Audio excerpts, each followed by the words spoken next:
आकाशवाणी मुंबई. श्रोते हो, आपण ऐकणार आहोत नैराश्य विकार दूर करूया याविषयी मानसोपचार तज्ज्ञ डॉक्टर मनोज भाटवडेकर यांची नेहा खरे यांनी घेतलेली मुलाखत.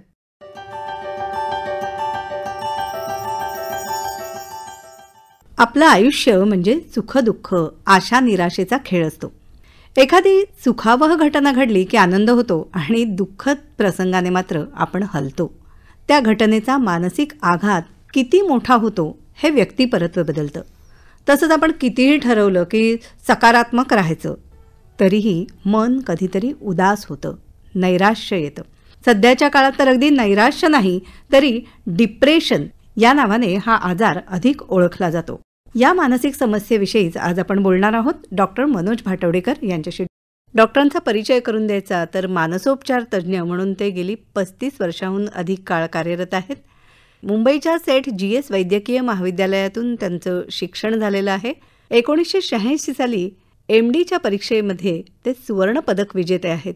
वैद्यकीय व्यवसायाबरोबरच साहित्य आणि संगीत या दोन्ही क्षेत्रांची डॉक्टरांना विशेष आवड आहे.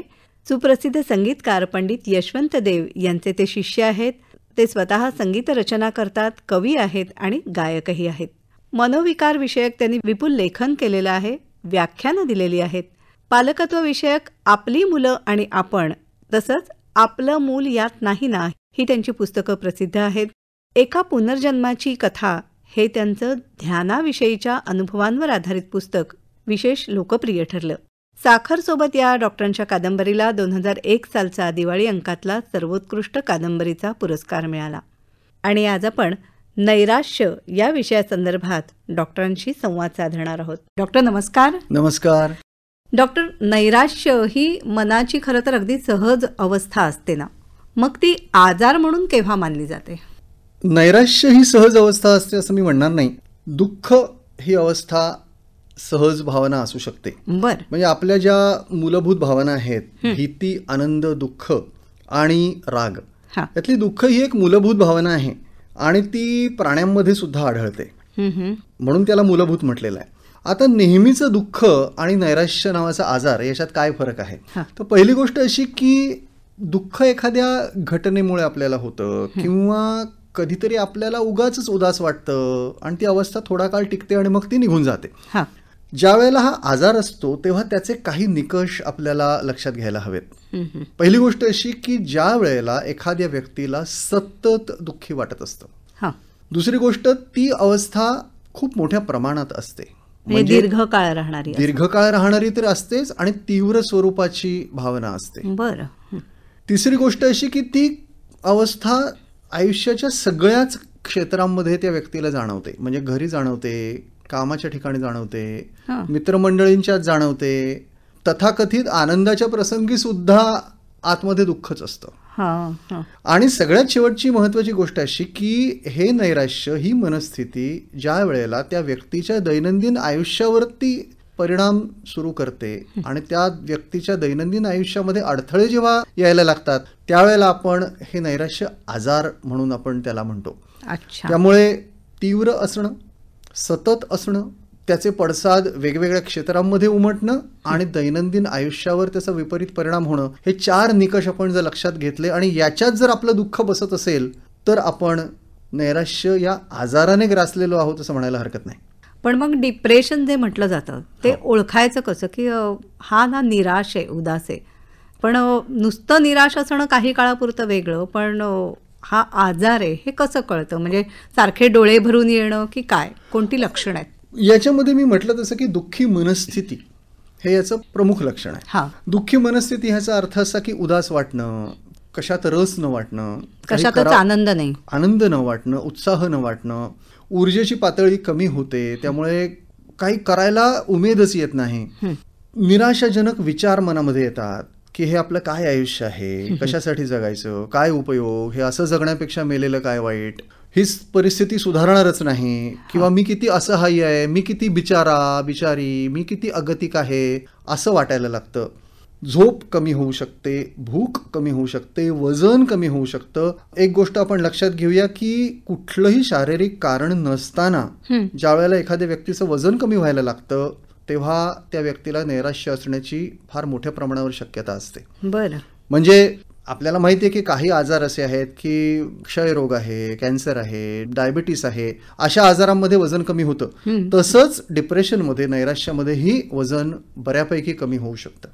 एकूण आयुष्यातला आनंद घेण्याची जी क्षमता आपली आहे की मजाच येत नाही, कशातच मजा येत नाही. बसलं तरी चैन नाही, उठलं तरी चैन नाही, झोपलं तरी चैन नाही, सतत बेचैनीची अवस्था असते.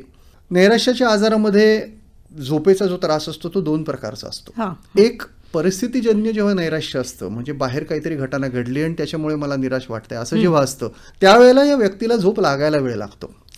अच्छा. या विरुद्ध काही प्रकारची नैराश्य अशी असतात की जी आतून येणारी, एंडोजिनस ज्याला आपण इंग्लिशमध्ये म्हणतो, अंतर्जन्य असतात. बरं. त्याच्यामध्ये या व्यक्तीला झोप लागताना लागते व्यवस्थित, पण पहाटे विचित्र वेळेला जाग येते आणि मग परत झोप लागत नाही. त्यामुळे झोपेची लक्षणं सुद्धा वेगवेगळ्या प्रकारची नैराश्यात असू शकतात. काही लोकांना जरुरीपेक्षा जास्त झोप येते दिवसभर, असंही होऊ शकतं. जसं मी भुकेचं म्हटलं की भूक कमी होते, तशी काहींना भूक जास्तही लागते. वजन कमी होतं म्हटलं, 20% लोकांमध्ये वजन वाढूही शकतं नैराश्यामुळे. एकूणच शारीरिक कार्य मंदावतं, कशात रस वाटत नाही, कामामधलं लक्ष कमी होतं आणि एकूणच ज्याला आपण आपली संपूर्ण कार्यक्षमता म्हणतो ती खूपच कमी होते. आणि ती अशी खालवत राहिल्यानंतर कधी कधी अशा व्यक्तींमध्ये आत्महत्येचे विचार येऊ शकतात. बापरे. म्हणजे आपण जगण्यापेक्षा मेलेलं काय वाईट हा विचार येतो. मग ही व्यक्ती मरण्याचे उपाय शोधायला लागते.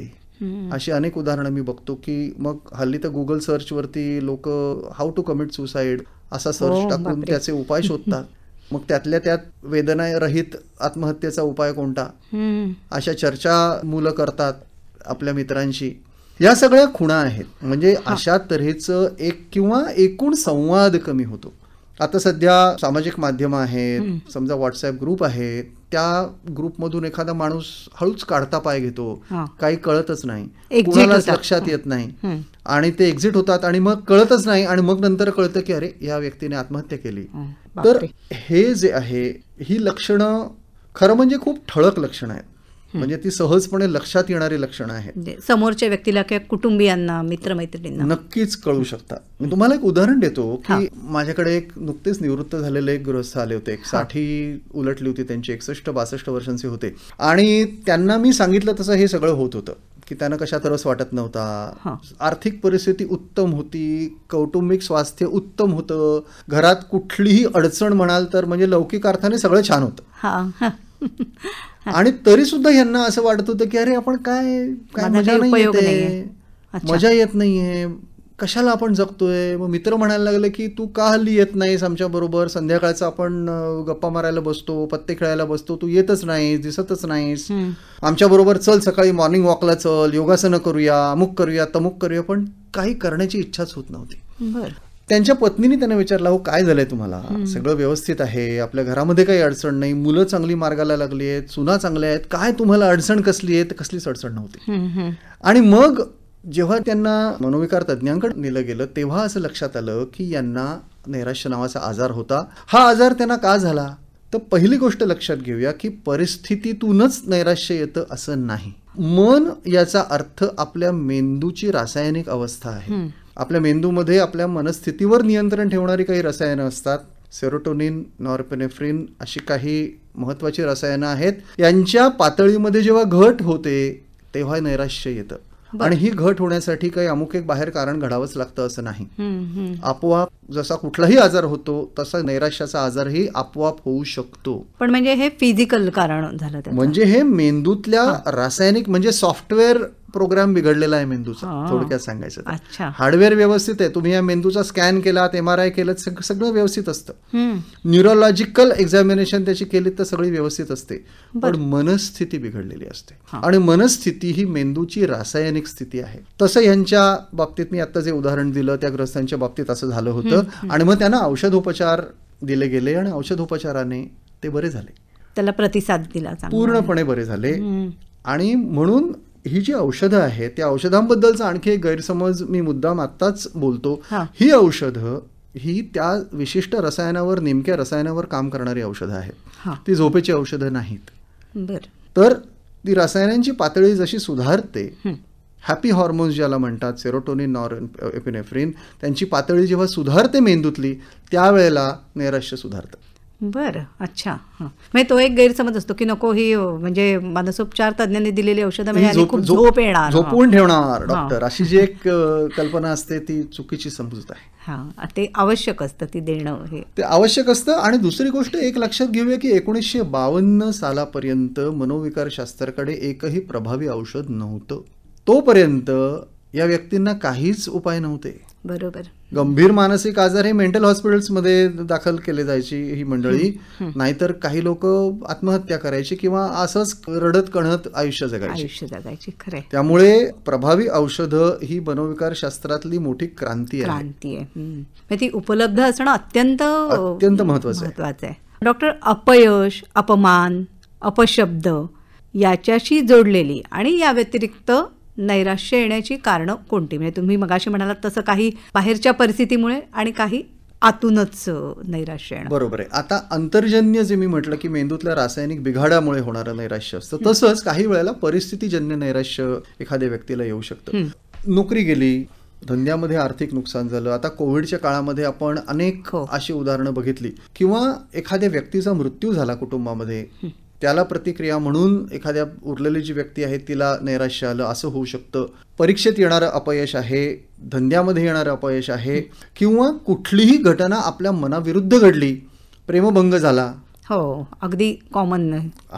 आता किंवा तुम्ही म्हणालात तसं की भयंकर मोठ्या पातळीवर अपमान एखाद्या व्यक्तीचा झाला, तर ती जी इजा जी होते त्या व्यक्तीला, त्या इजेचं रूपांतर नैराश्यामध्ये अनेकदा होऊ शकतं. की विशेषतः जी माणसं खूप अति आत्मकेंद्रित व्यक्ती आहेत, त्यांना हा अपमान सहन होत नाही. मग अशा व्यक्ती नैराश्याकडे जातात. दारू किंवा कॅनबिस किंवा अशा तऱ्हेच्या व्यसनांचे जे बळी असतात, व्यसनग्रस्त जी लोक असतात, त्यांच्यामध्ये नैराश्याचं प्रमाण खूप जास्त आहे. म्हणजे दारूमुळे नैराश्य सुधारतं ही पूर्णपणे चुकीची समजूत आहे. अगदीच विरुद्ध त्याच्या घडतं की नैराश्य दारूमुळे निर्माण होतं. सततच्या दारूच्या सेवनामुळे नैराश्य निर्माण होतं, आणि मग नैराश्यापोटी दारू आणि दारूपोटी नैराश्य असं एक दुष्टचक्र दिसू शकतं. आणखी एक महत्वाची गोष्ट अशी की एकूणच आपण सध्या ज्या तणावाच्या आयुष्याला सामोरे जातो आहोत, परिस्थितीतला ताण वाढलेला आहे, किंवा रोजचं आयुष्य आपलं इतकं धावपळीचं झालेलं आहे, आपल्याला स्वतःकडे द्यायला वेळ नाही. आपली जीवनशैली आहे ती खूप गडबडीची झालेली आहे. त्याच्यामध्ये शारीरिक व्यायाम, मनोरंजन, आणि मनोरंजन नाही असं नाही, मनोरंजन आहे पण ते निष्क्रिय मनोरंजन आहे, त्याच्यात आपला सहभाग काही नसतो. पडद्यावरती जे काय चाललंय ते निमूटपणे गिळत राहणं, बघणं पण म्हणणार नाही मी त्याला, गिळणं म्हणतो मी त्याला, ते गिळत राहणं आहे. आणि त्याच्यातून मनोरंजन होतं की नाही हा प्रत्येकाने आढावा घ्यायची गोष्ट आहे. पण मला असं वाटतं की सक्रिय मनोरंजन जे आहे, शारीरिक व्यायाम आहे, किंवा आपले छंद जोपासणं आहे, किंवा मी टाइम ज्याला हल्ली आपण म्हणतो की माझ्यासाठी जो वेळ मला द्यायला हवाय तो जेव्हा मी देत नाही, त्यावेळेला आपण अशा तऱ्हेच्या नकारात्मक मनस्थितीला निमंत्रण कुठेतरी देतो. बरोबर. शालेय किंवा महाविद्यालयीन विद्यार्थी यांच्यामध्ये नैराश्याचं प्रमाण अधिक दिसतं का? हे प्रमाण वाढत चाललेलं आहे. तुम्ही म्हणता ते बरोबर आहे. कारण एक गोष्ट लक्षात घेऊया की आत्ताच्या परिस्थितीमध्ये जर तुम्ही संपूर्ण शिक्षणक्रम पाहिलात तर त्याच्यामध्ये एकतर जीवघेणी स्पर्धा वाढलेली आहे. सुशिक्षित कुटुंबामध्ये तर 1 किंवा 2च मुलं आहेत. त्यामुळे ही 1 किंवा 2 मुलं पालकांच्या संपूर्ण आशा अपेक्षांचं केंद्रस्थान बनून राहिलेली आहेत. त्यामुळे पालकांच्या ज्या अपेक्षा अपूर्ण राहिल्या आहेत त्या मुलांनी पूर्ण कराव्यात असं पालकांना वाटतं. किंवा पालकांनी जर काही आपल्या आयुष्यात मिळवलेलं असेल तर मी मिळवलं म्हणून तू मिळवावंस अशी अपेक्षा आहे. म्हणजे शेवटी हिशोब एकच होतो की माझ्या मुलाने काहीतरी भव्य दिव्य करावं आणि ते माझ्या टोपीत खोण्याचं एक पीस असावं. ही जी अपेक्षा आहे ना ती खूप गंभीर आहे, घातक आहे. दुसरी गोष्ट अशी की मुलांना आज जे संदेश माध्यमातून मिळत आहेत ते इतके गोंधळवणारे संदेश आहेत की त्याच्यातून निश्चित दिशा त्यांना आयुष्याची सापडतच नाहीये. पैसा ही एकमेव गोष्ट मूल्य म्हणून आज श्रेष्ठ समजली जाते, त्याच्या पुढे सगळं तुच्छ आहे. असे संदेश मुलांना मिळत आहेत. म्हणजे कोविड लॉकडाऊनच्या काळामध्ये तर मी पाहिलं होतं की अशी कितीतरी मुलं मला येऊन भेटली की त्यांना मी विचारलं की तू पुढे काय होणार, भरपूर पैसा कमावणार, तू काय कुठल्याही मार्गाने कमावणार. हे जे मूल्यव्यवस्थेत झालेले बदल आहेत ना, ते मला खूप महत्वाचे आणि ते गंभीर वाटतात. त्यामुळे या वयातल्या विशेषतः पौगंडावस्थेत जी मुलं आहेत त्यांना जे मार्गदर्शन आज मिळायला हवंय, लैंगिक शिक्षण त्यांना हवंय, व्यवसाय विषयक शिक्षण हवंय, व्यसन विषयक शिक्षण हवंय, सामाजिक माध्यमं कशी हाताळायची त्याबद्दलचं शिक्षण हवंय, सायबर सिक्युरिटी सुरक्षितता कशी सांभाळायची या सगळ्या इंटरनेटच्या गोंधळामध्ये त्याचं त्यांना शिक्षण हवंय. हे शिक्षण त्यांना पुरेसं मिळत नाही. आणि त्यामुळे काय होतं की त्यांची ताणाची पातळी मुळातच या मुलांची खूप जास्त आहे.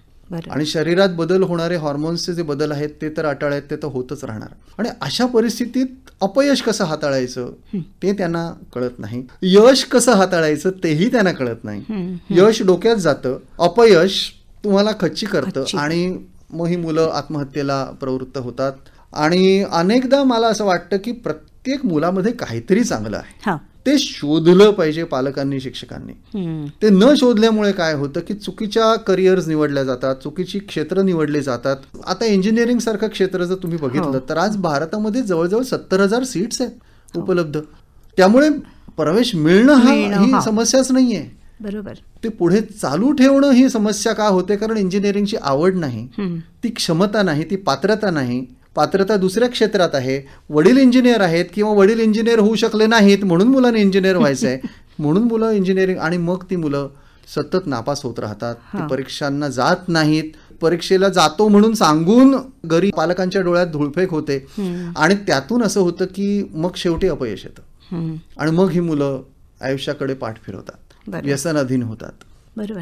व्यसनाधीनता हा सुद्धा एक म्हणजे गंभीर भाग त्याच्यातला आहे ना, की खूपच महत्वाचा विषय आहे. आणि तरुण मुलांच्या बाबतीमध्ये विशेषतः हल्ली मी कॅनबिस म्हणजे चरस, गांजा, भांग ही वनस्पती आहे, अमेरिकेमध्ये कायद्याने त्याला मान्यता दिलेली आहे. त्यामुळे आपल्याकडच्या भारतातल्या मुलांना वाटतं की आपणही ते घेऊ शकतो. आणि ती येऊन मुलं विचारतात, मग डॉक्टर पण त्यांनी कशी मान्यता दिली?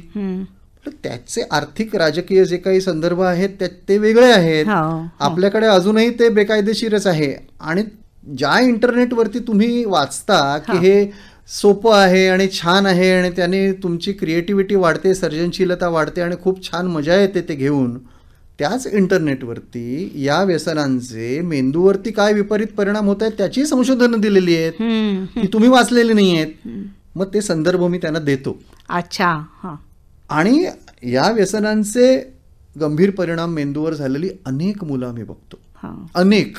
आणि आज हे व्यसन 12, 13, 14व्या वर्षापर्यंत इतकं खाली आलेलं आहे. बापरे. म्हणजे लॉकडाऊनच्या काळामध्ये मी अशी एक केस बघितली होती की आई कोविडने ICU मध्ये ऍडमिट झालेली होती. मुलगा बुद्धिमान अतिशय 14 वर्षांचा, त्याने इंटरनेटवरून काही अंमली पदार्थ मागवले आणि त्याला व्यसन लागलं. आणि त्याच्यात त्यांनी आईचं क्रेडिट कार्डचा कितीतरी बॅलन्स वापर केला त्याचा. बापरे. आणि जवळजवळ कर्जबाजारी कुटुंब होण्याची पाळी आलेली होती. बुद्धीचा वापर मूल कसं करतं, म्हणून मी म्हटलं की ज्या मार्गदर्शनाची त्यांना गरज आहे, ज्या वयामध्ये गरज आहे, ते मार्गदर्शन त्यांना शिक्षण संस्था देतच नाही आहेत.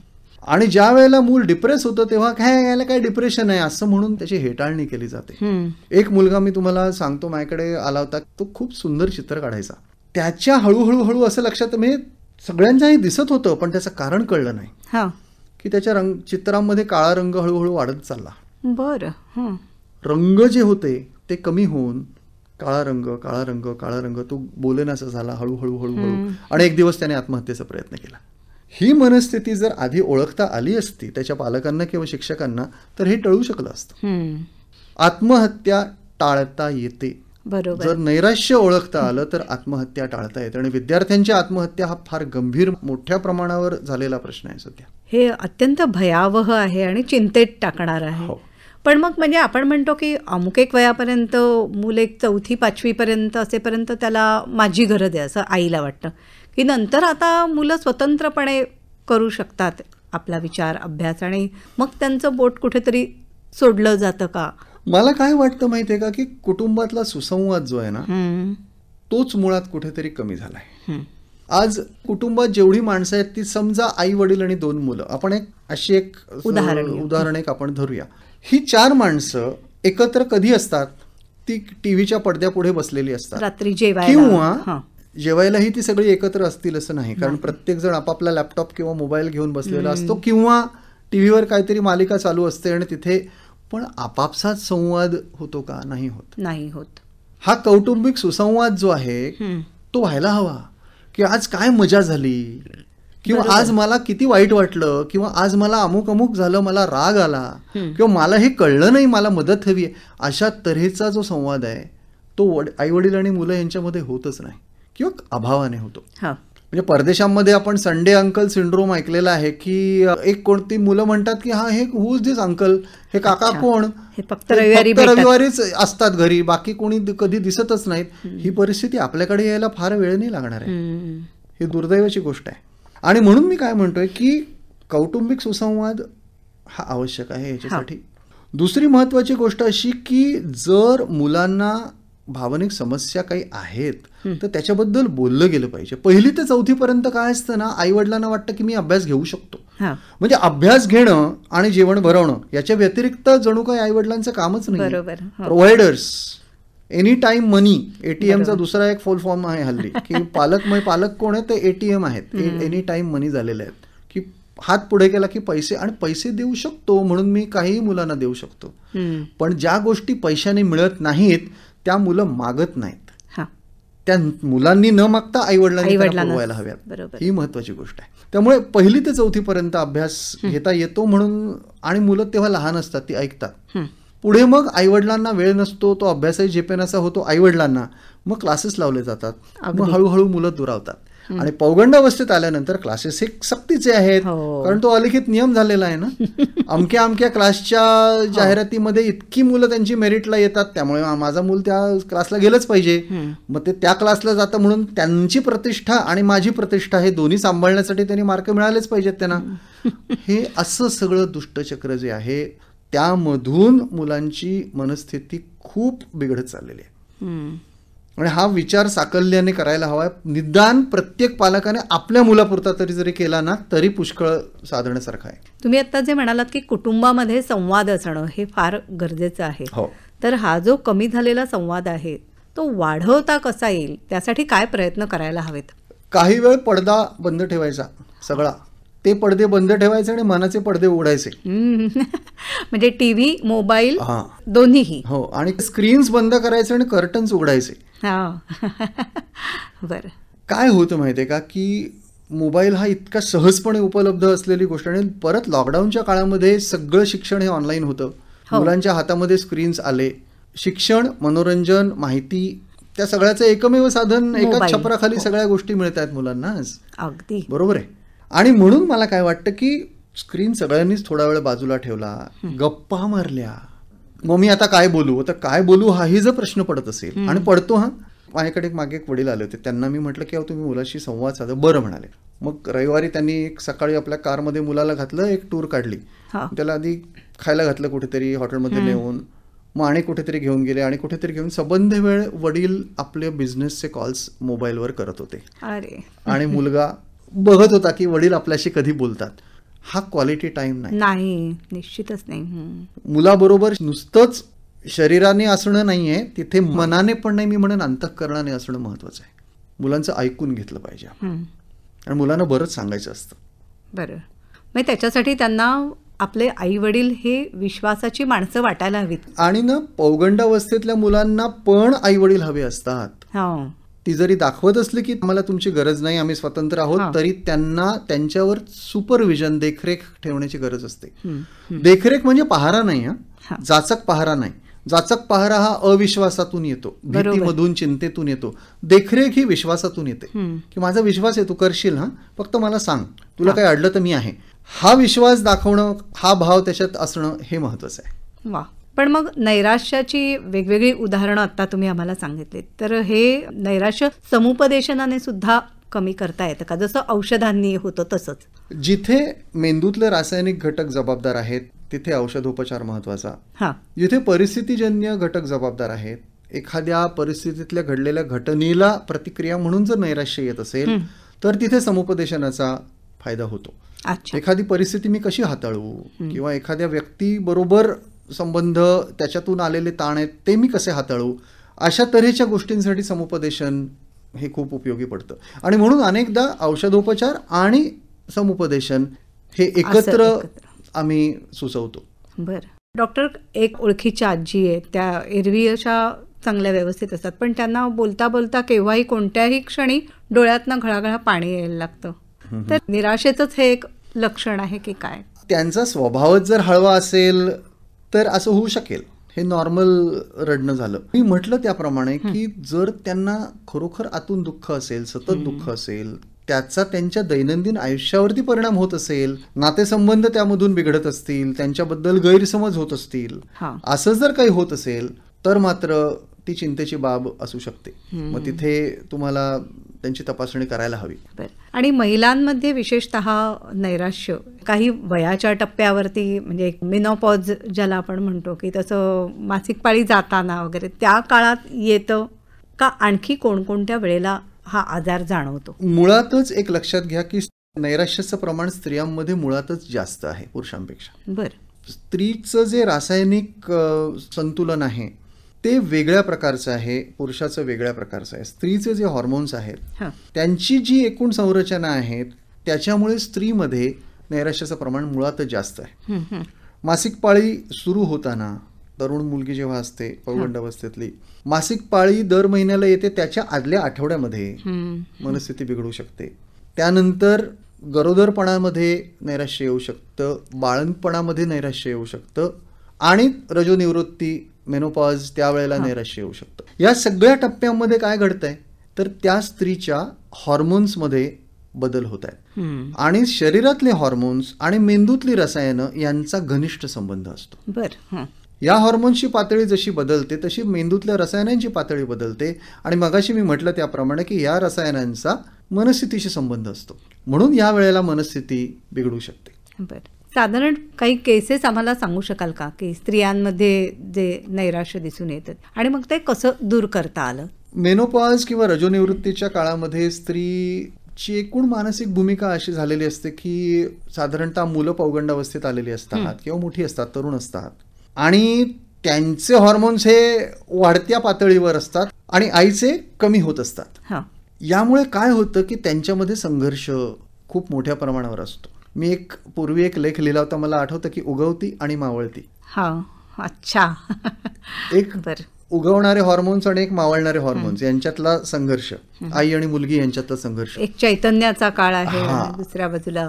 तर या स्त्रीला अशा वेळेला असं वाटू शकतं की आता आपली गरज नाही, आपण आता निकामी झालो, मी आता कोणाला नको, मी आता फारशी चांगली दिसत नाही, माझं वजन वाढलंय किंवा मला आता कशात रस वाटत नाही, आयुष्य जगून झालं, मला नवऱ्यालाही माझ्यात इंटरेस्ट नाही, मुलंही मला आता हेटाळणी करतात, काय करायचं, अशा तऱ्हेची मनस्थिती यावेळेला येऊ शकते. अशा वेळेला थोडासा संशय वाटू शकतो स्त्रीला की माझ्या विरुद्ध काहीतरी कोणी बोलतंय का, किंवा आता मला नवऱ्याला माझ्यात रस नाही, तो दुसऱ्या कोणात गुंतलाय का, अशा तऱ्हेची लक्षणं सुद्धा यावेळेला अनेकदा मी झालेली पाहिलेली आहेत. या काळामध्ये मी तुम्हाला म्हटलं त्याप्रमाणे की हॉर्मोन्समध्ये खूप बदल होत असतो. इस्ट्रोजन हा जो मुख्य स्त्रीचा हॉर्मोन आहे, जो पुनरुत्पादनासाठी महत्वाचा आहे, त्याच्यात खूप प्रचंड घट होते आणि ही घट झाल्यामुळे मनस्थिती बिघडते.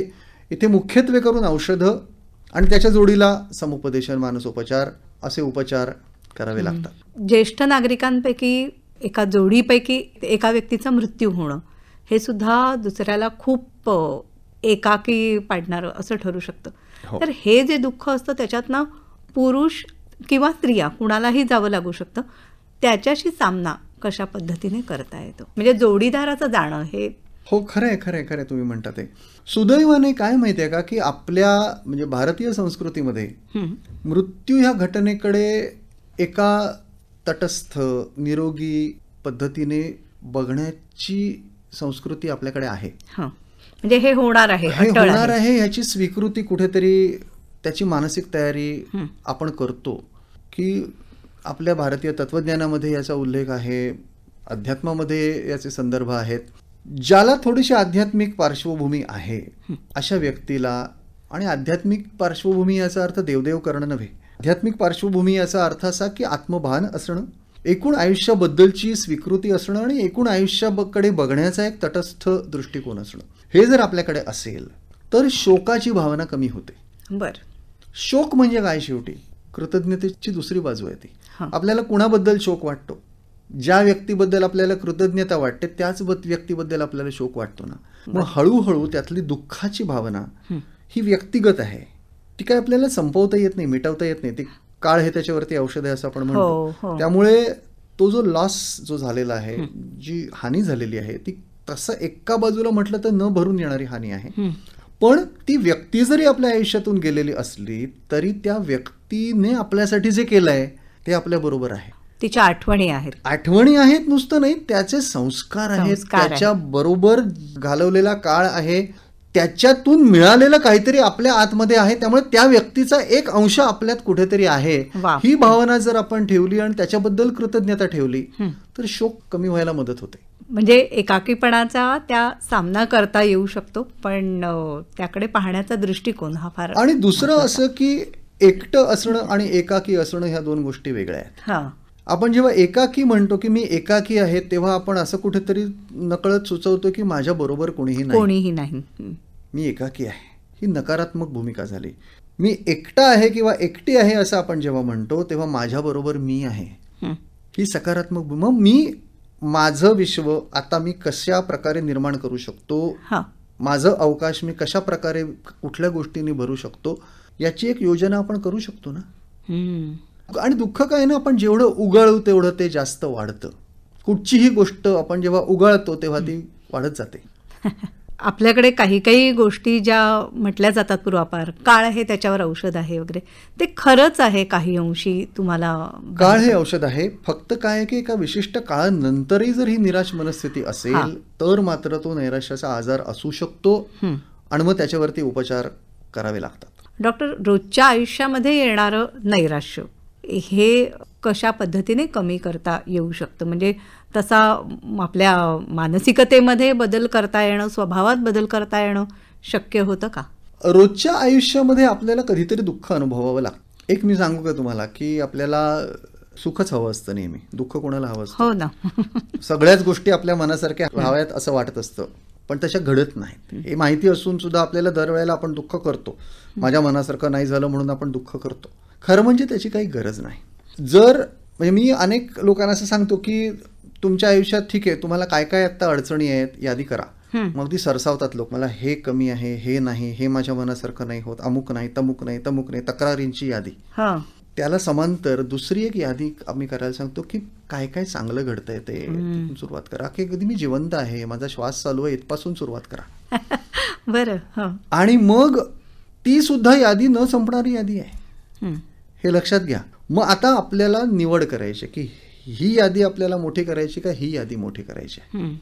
शास्त्राने असं सिद्ध केलेलं आहे की तुम्ही जेव्हा कृतज्ञ असता कुठल्याही गोष्टीबद्दल, कशाबद्दल कृतज्ञ हे महत्वाचं नाही, पण कृतज्ञ भावना जेव्हा मनामध्ये निर्माण होते तेव्हा मेंदूमध्ये काही रासायनिक बदल होतात. तुम्ही जेव्हा आनंदी असता तेव्हाही तेच बदल होतात.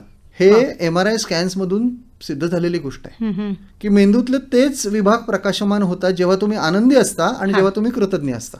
याचा अर्थ काय की कृतज्ञता हे आनंदाचं प्रवेशद्वार आहे. तुम्हाला आनंदी व्हायचं असेल तर तुम्हाला कृतज्ञ व्हायला पाहिजे. रोजच्या आयुष्यात तुम्ही म्हणालात की नैराश्य, रोजच्या आयुष्यात जे काही आपल्याला ताणतणाव असतात की आजचा दिवस माझा कसा गेला, हा मला अमुक बोलला, असं झालं, तसं झालं नाही, तसं झालं, ह्यापेक्षा आज मी सकाळी उठलो, मला किती छान वाटत होतं, बाहेर हवा चांगली होती, किंवा मला कोणाची तरी ईमेल आली किंवा मला कोणाचा तरी मेसेज आला किंवा मी छान गाणं ऐकलं किंवा मला आज कोणीतरी माझा मित्र भेटला किंवा मला जुन्या मैत्रिणीचा फोन आला वगैरे वगैरे वगैरे वगैरे. आज मी घरी आल्यानंतर माझ्या मुलीने मला घट्ट मिठी मारली आणि सांगितलं की आज किती मस्त तिला पहिला नंबर आला. ह्या ज्या गोष्टी आहेत, असे आनंदाचे प्रसंग असंख्य तुम्ही जर शोधून काढायला गेलात तर सापडू शकतात. की आज माझ्या हातातली वस्तू पडली, ती कुणीतरी मला उचलून दिली, किंवा आज मी रिक्षा केली, तो रिक्षा ड्रायव्हर किती छान रिक्षा चालवत होता. इतक्या साध्या साध्या सोप्या सोप्या गोष्टींमध्ये सुद्धा आपण जर कृतज्ञ वाटून घेतलं आतमध्ये आणि हा थँक्यू, धन्यवादाची भावना जर सतत दिवसातून 100 वेळा 1000 वेळा जर निर्माण झाली तर आपण आनंदी होतो. ही आपल्या संत महंतांनी सांगितलंच आहे, पण शास्त्रांनी ही गोष्ट आता सिद्ध केलेली आहे की म्हणून कृतज्ञ राहणं हा पाया असायला हवा. आणि कोविडच्या काळात, लॉकडाऊनच्या काळामध्ये हा प्रयोग मी अनेक व्यक्तींवरती केला की त्यांना कृतज्ञता डायरी लिहायला लावली. किती चांगला उपाय आहे हा.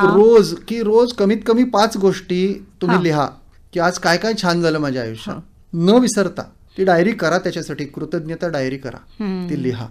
रोज रात्री आरशासमोर उभे राहा, स्वतःला एक छान हास्य, एक स्माइल द्या आणि आज मी काय काय छान केलं माझ्या आयुष्यात त्याची एक उजळणी करा आणि मग झोपा. आणि ह्याला शास्त्रीय आधार आहे.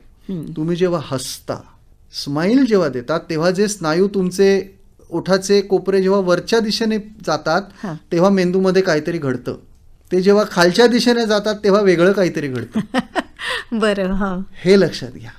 आनंदी राहायचं असेल तर कृतज्ञ राहण्याशिवाय पर्याय नाही. ही किती छान टिप आहे ही, आणि ही सोपी टिप आहे. ही छान तर आहेच, ही करायला सोपी आहे आणि म्हणजे आनंदाची गुरुकिल्ली आहे म्हणेन मी. खरे. दुसरं आपल्याकडे असंही म्हटलं जातं की आपण समोरून कोणाला धन्यवाद म्हणण्याची आपली पद्धत नाही, असं एक म्हणजे की आई वडिलांना थँक्यू म्हणणं वगैरे असं आपल्याकडे पूर्वी नव्हतं. पण आजकाल मात्र बदल घडतोय थोडा. की मी तुम्हाला सांगू का, थँक्यू म्हणण्यापेक्षा थँक्यू वाटलं पाहिजे. वाटून म्हटल्याला आणखी एक गंमत आहे. तुम्ही एखाद्याशी हातमिळवणी करता, ती अशीच कोरडेपणाने पण करू शकता, नाहीतर अंतःकरणापासून तुम्ही शेखण करता तेव्हा तो स्पर्शही वेगळा असतो. तो भाव जो आहे तो महत्वाचा आहे. त्यामुळे कृतज्ञ वाटणं, कृतज्ञतेने विचार करणं आणि कृतज्ञतेने वागणं. म्हणजे एखाद्या व्यक्तीने माझ्यासाठी काहीतरी केलं तर त्या व्यक्तीसाठी मी काहीतरी करणं, यातून कृतज्ञता वाढत जाते. आणि त्यातून आणि मग देण्यातला जो आनंद आहे ना तो कळायला लागतो. म्हणजे एकतर आनंदाचे क्षण वेचणं आणि हा आनंद आपल्यासाठी कुणी निर्माण केला असेल तर त्याच्याविषयी कृतज्ञ भाव मनामध्ये जागवणं हे अतिशय महत्वाचं आहे. आणि दुसरी काय मी गोष्ट सांगू का तुम्हाला, आपण गाण्याचा जसा रियाज करतो ना तसा आनंदाचा रियाज करावा लागतो. असा आपणून तो निर्माण नाही होत. आणि कृतज्ञता प्रॅक्टिस करत राहणं हा आनंदाचा रियाज आहे. सवय लावून घ्यायला हवी ती. ते वळण लावून घ्यायला हवं. आणि दुसरी गोष्ट अशी की आनंद म्हणजे शेवटी काय, ते काय मुक्काम गाठायचं नाहीये. तुम्ही रडत खडत प्रवास करून शेवटी आनंद तुम्हाला कसा मिळेल? तुम्ही पोचलात ठिकाणी तरी तुम्ही त्या क्षणापर्यंत तुम्ही रडताय. प्रवास कसा आनंदाने करता येईल, रोजचं जगणं मला कसं आनंदात जगता येईल. म्हणून आनंद हा प्रवासात आहे, मुक्कामात नाही. ही मुख्य गोष्ट लक्षात घ्या, समजून घ्यायला हवी. आणि आता अगदी शेवट की नैराश्य हे किती काळ टिकू शकतं, किती लवकर संपवता येऊ शकतं? जर आजार असेल तर सर्वसाधारणतः एक लागू पडणारं व्यवस्थित औषध जर त्या व्यक्तीला मिळालं तर सुमारे 4 ते 6 आठवड्यांच्या काळामध्ये नैराश्य सुधारायला सुरुवात होते. जास्तीत जास्त 3 महिन्यांमध्ये हा आजार पूर्णपणे संपुष्टात येतो. त्यानंतर मेंटेनन्स म्हणून झालेली सुधारणा टिकवण्यासाठी म्हणून औषधं काही काळ चालू ठेवावी लागतात. बरं. म्हणजे या समस्येचा मुकाबला हा डॉक्टरांच्या सल्ल्याने आपल्याला निश्चितच करता येऊ शकतो, मानसोपचार तज्ज्ञांच्या सल्ल्याने. आणि एक महत्त्वाची गोष्ट अशी की जागतिक आरोग्य संघटना म्हणजे वर्ल्ड हेल्थ ऑर्गनायझेशन WHO हे भाकीत केलेलं आहे की येत्या शतकातला हृदयविकाराखालोखालचा सगळ्यात मोठा दुसरा गंभीर आजार नैराश्याचा असणार आहे. अच्छा. ही सगळ्यांना धोक्याची सूचना आहे. म्हणून आपण काय करायचं, आपल्यामध्ये असणारं नैराश्य जर असेल तर ते ओळखायचं. आपल्या अवतीभोवतीच्या माणसांमध्ये जर कोणी नैराश्य असेल तर ते ओळखायचं, त्या व्यक्तीशी संवाद साधायचा, त्या व्यक्तीला मानसोपचाराचा सल्ला द्यायचा, जर शक्य असेल तर त्याला मानसोपचार तज्ज्ञापर्यंत घेऊन जायचं. याच्यासारखं दुसरं पुण्यकर्म नाही. आणि मैत्री, प्रेम, जिव्हाळा यांनी हे नैराश्य कसं नियंत्रणात आणता येऊ शकतं? मला काय वाटतं की नैराश्यग्रस्त व्यक्ती जी आहे ना ती खूप त्रासातून जात असते. तो त्रास समजून घेतला पाहिजे कुटुंबियांनी की मुद्दामच करते, ढोंगच करते, तिला काम टाळायचंय म्हणून करते, असं नसतं. खरोखरच ते होत नसतं. एखाद्या माणसाचा पाय फ्रॅक्चर झाल्यावर त्याला धावता येत नाही, तसं हे मन फ्रॅक्चर झालंय असं आपण समजू नैराश्य म्हणजे. बरं. आणि मग हे जर अशा प्रकारे समजून घेतलं आणि त्याला मानसिक आधार दिला, कारण नैराश्यग्रस्त व्यक्तीला अनेकदा पश्चाताप होत असतो, अपराधाची भावना असते, मी काही करू शकत नाहीये. न्यूनगंड निर्माण होतो. पश्चाताप असतो. हो, तर त्यावेळेला त्या व्यक्तीला समजावून घेणं, समजूत त्याची घालणं हे खूप महत्वाचं आहे. मानसिक आधार देणं, उपचारासाठी मदत करणं, औषधांची आठवण करून देणं हे खूप महत्वाचं आहे. आणि डॉक्टरांकडे नेणं त्यांना वेळोवेळी हे महत्वाचं आहे. आता अगदी सांगतेकडे जाताना आम्हाला काय सांगाल? आपण 2024 मध्ये आज ह्या गोष्टीबद्दल बोलतो आहोत. मला मनोविकार शास्त्राचा व्यवसाय सुरू करून 35 वर्ष होऊन गेली. मला जे दिसतंय ते मी तुम्हाला सांगतो की 35 वर्षांपूर्वी आम्ही तुमच्याकडे आलो हे तुम्ही कोणाला सांगणार नाही ना. आम्ही काळोख झाल्यावर तुमच्याकडे येतो, आम्हाला कोणी तिथे बघता कामा नये, असे लोक असायचे. आज मला तुमच्या उपचाराने बरं वाटलं, मी आणखीन माझ्या मित्राला पाठवतोय तुमच्याकडे, त्यालाही डिप्रेशन आहे. हा झालेला बदल आहे. मनोविकार तज्ज्ञाकडे जाणं याच्यामध्ये जो सामाजिक कलंक अशी जी भावना होती ती खूप बऱ्याच अंशी कमी झालेली आहे. दुसरी गोष्ट अशी की नैराश्य लवकर ओळखता येऊ शकतं. लवकर उपचार सुरू केले तर ते लवकर बरं होऊ शकतं. आत्महत्येसारखी गुंतागुंत टाळता येते. आणि सगळ्यात शेवटी की रोजच्या जीवनामध्ये दुःख जे आहे तो एक आपल्या आयुष्याचा अविभाज्य भाग म्हणून त्याच्याकडे आपण बघायला हवं, स्वीकारायला हवं. आणि रोजच्या आयुष्याबद्दलची कृतज्ञता त्याला पर्याय नाही. वा, डॉक्टर मनोज भाटवडेकर, आपण इथे आलात आणि खूप छान पद्धतीने आम्हाला नैराश्य हा विषय त्याच्या आशादायी शेवटाकडे आपण गेलोय. तर हे खरंच खूप सुखद आहे. आणि तुम्ही म्हणताय तसं एक कृतज्ञतेची डायरी लिहिण्याची सवय ही खरंच प्रत्येकाने लावून घेणं हे शक्य आहे. म्हणजे ह्याच्यात काही खर्चही नाही आहे, नाही का? तर जरूर याचा विचार आणि या बाबतीतली कृती जर का घडली तर नैराश्य कमी करण्यासाठी मदत होऊ शकते. आपण इथे आलात आणि आम्हाला मार्गदर्शन केलं, मनापासून आभार मानते. धन्यवाद. धन्यवाद. श्रोते हो, नैराश्य विकार दूर करूया याविषयी मानसोपचार तज्ज्ञ डॉक्टर मनोज भाटवडेकर यांची नेहा खरे यांनी घेतलेली मुलाखत आत्ताच आपण ऐकली. ही आकाशवाणी मुंबई केंद्राची निर्मिती होती.